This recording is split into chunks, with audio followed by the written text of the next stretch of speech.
ไปดีเนอคนหานอยู่ตีมีงา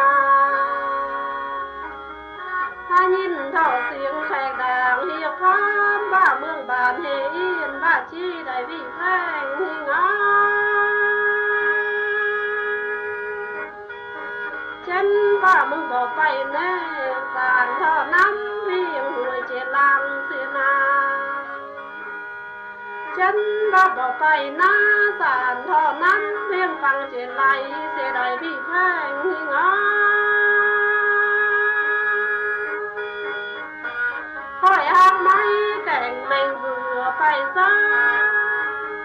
ค่อยแก่เสือห่มตั้งป้าเนอพี่แพงงาอย่าลืมเงี้ยเอ็มสอนไอ้สั่งให้เนอพี่ฮักลาบ่ลืมหิงาสู้ว่าเขาปากกวางดงฟางเขาคือหัวเจ้าได้เนอใส่ข้อหิงา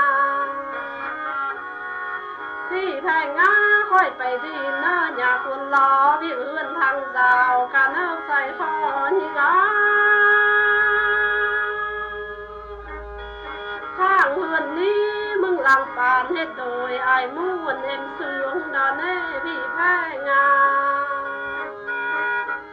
พี่แพงงาค่อยขึ้นแสไปเฝ้าเดียนดานกะเทียนนายเฮาซะ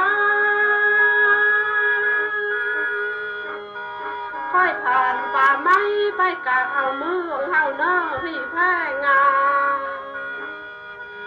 ฉันว่าบอกไปแน่สารพ่อมือเงานี้มันเจ็บเม็ดบ่เงินบ่คำลายห้อยเสียดายใส่คอหิงา